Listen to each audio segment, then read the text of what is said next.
Hello, good evening guys, Forristicat here once again.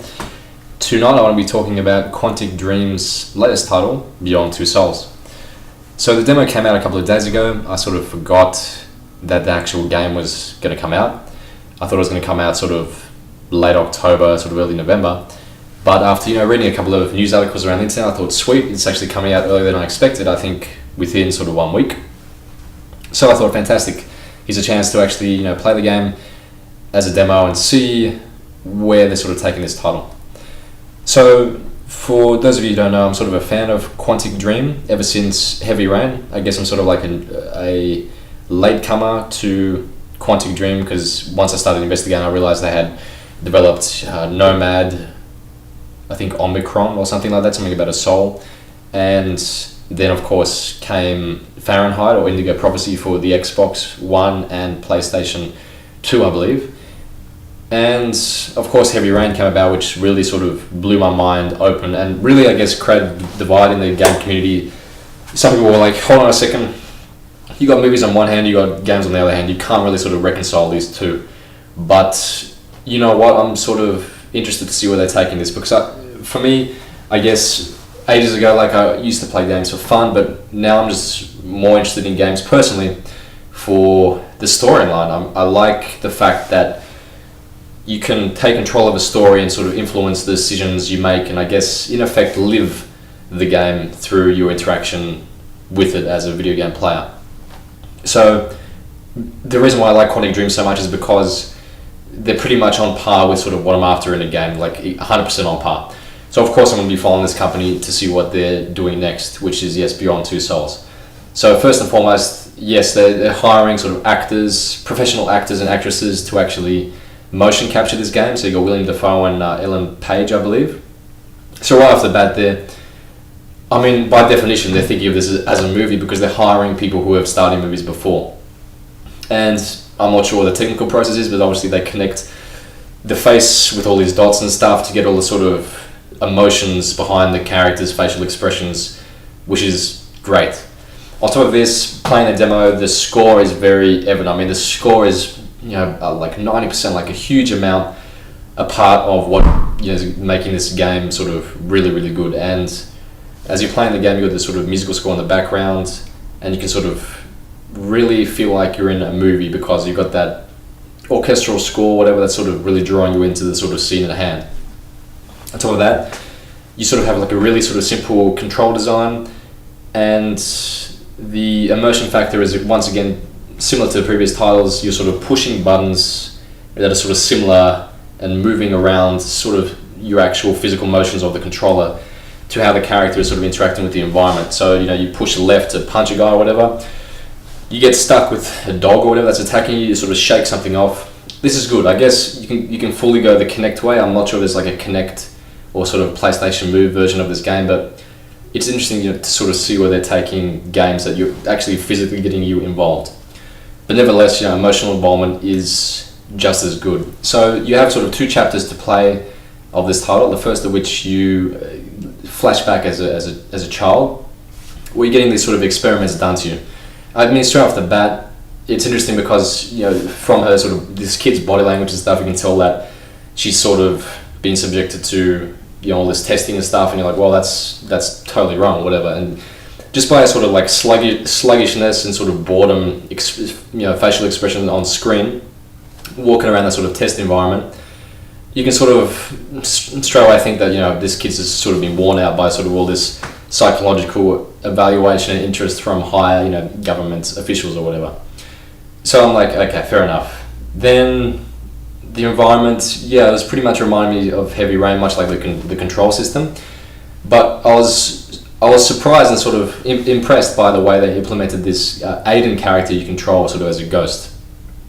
And I'm not sure it was done before, but I mean, it's a very sort of common trope in an NX file or whatever, like ghosts can control other people and do crazy stuff, but I've never sort of seen this implemented before in a video game, and it's done in an interesting way. So you push like the triangle button as far as the PlayStation sort of controls are concerned to switch perspective to Aiden, and you get to like sort of travel in between walls and stuff, and it's done in a very sort of stylish way, insofar as that You've got walls and stuff that you can sort of go through. You can hear like this sort of haunting, sort of whispering in the background. And it's a very interesting sort of voyeuristic journey that you can take going between walls and hearing these characters talk about the sort of psychological evaluation that's going on in the other room. So as I forgot the main character's name, the little girl, you go into the other room, you sort of sit down, you have to sort of guess these sort of cards which are on an opposite side of the room, blocked by a mirror, of which this lady sort of has 4 or 5 to choose from. So what you do is you switch to this ghost character, which as a backstory, this girl has this connection with this ghost ever since she was young, presumably, and she can use him to help her to achieve certain objectives.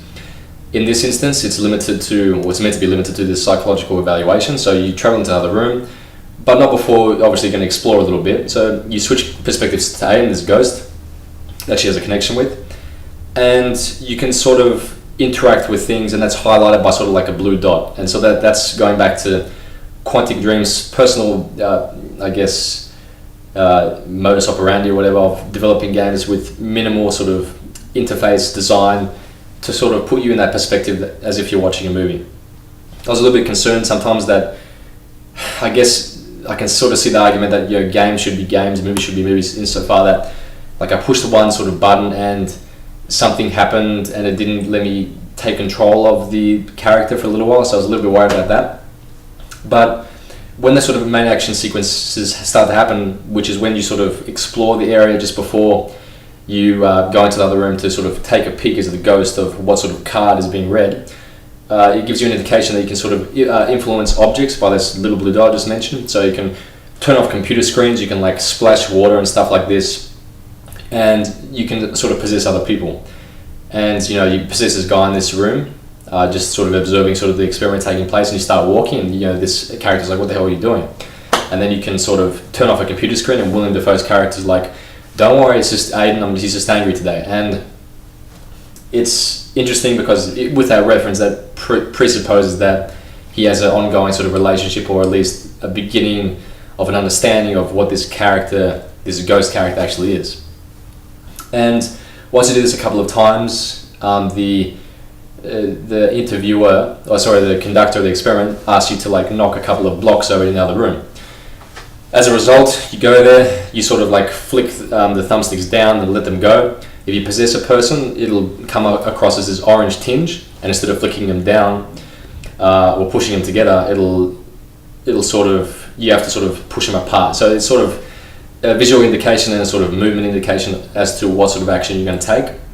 Sometimes, if it's orange and you got thumbsticks going in one direction, you can possess the person. In this case, you can throw the blocks off there, and then the person conducting the interview is like, that's enough, that'll do or whatever. But then as a player, I was like, wow, let's see how much stuff I can also fuck up.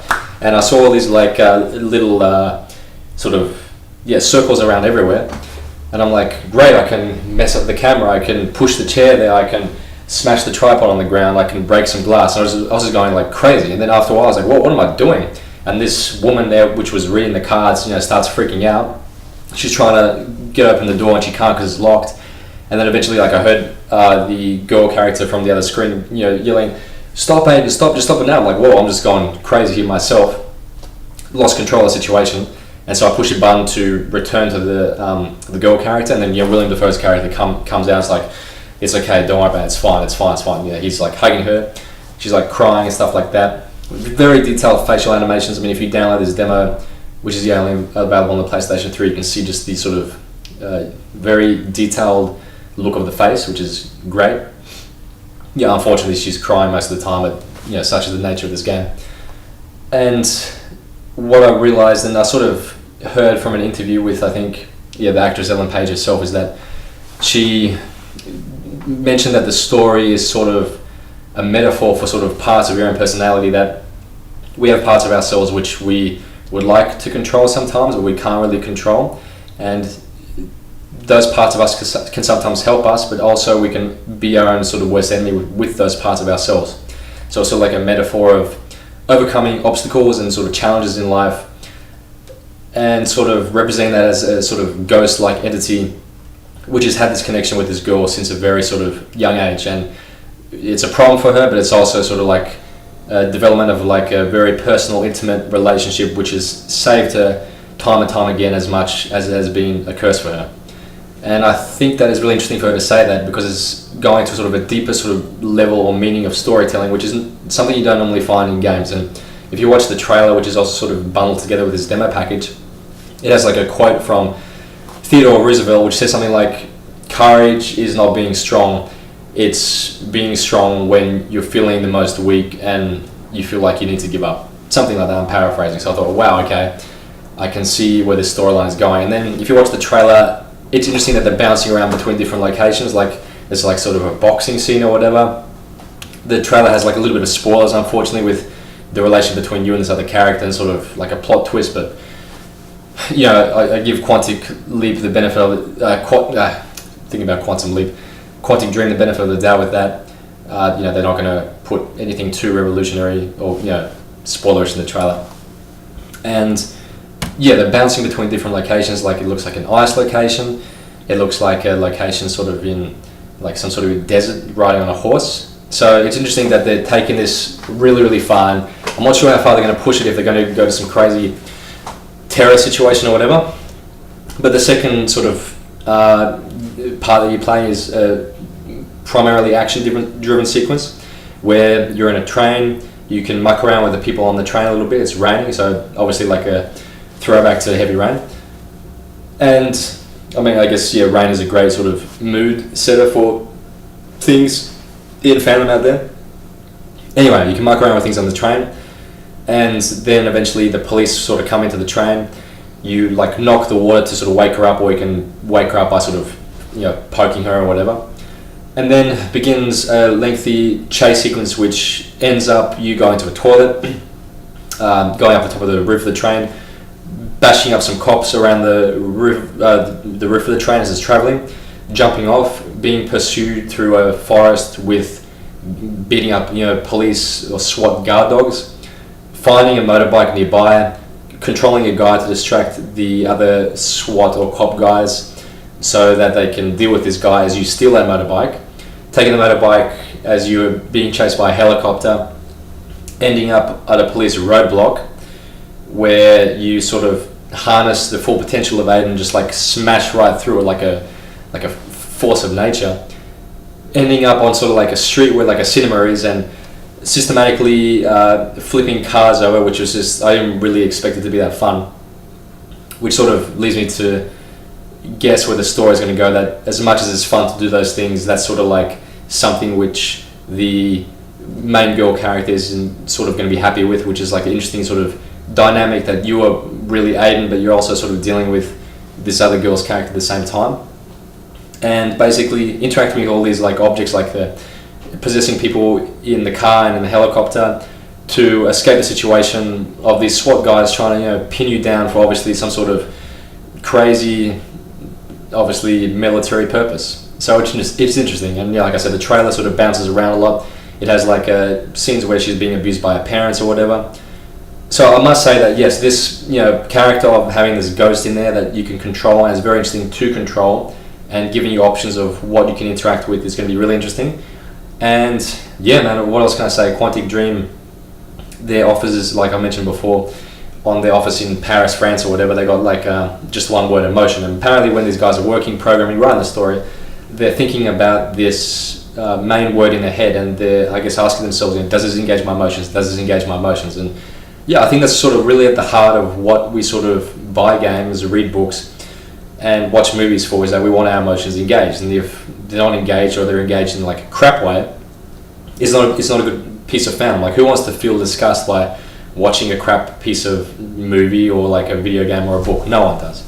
So yes, I mean, like I said, the three tiers is, you know, story, characters, and emotion. But primarily, emotion is the fuel. If you've got good emotions, you have to have good characters and a good storyline. Otherwise, your emotions are not going to be engaged. And given this company has a main sort of like focus of emotion, I know the storyline is going to be good. I know personally I play games primarily for the storyline, so this is right up my personal alley. So I guess this is pretty much just me kissing Quantic Dream's ass a little bit, saying yes, play this game if you haven't played any of these other games before. Play them, play Indigo Prophecy or Fahrenheit, which are two other sort of that's one title. It was called Indigo Prophecy, and it was also called Fahrenheit because the temperature was always dropping. And that's you can buy that, I think, on the PlayStation sort of network or whatever. I'm not too sure. Just Google it, you'll find out. And of course, play Heavy Rain if you haven't. Omicron, the Nomad Soul, I think, is an old title, so you can get that some other way. But yeah, I mean, this title is coming out next week, so I highly recommend you check it out. Yes, sort of a little bit different. I understand it's not everyone's cup of tea, but I'll be hard pressed to find someone that can actually say to me the story was crap in that game, and for them to actually be telling the truth. So truthfully, I'm looking forward to Beyond Two Souls, which is Quantic Dream's latest title. That's it. I'm getting a phone call. Good night.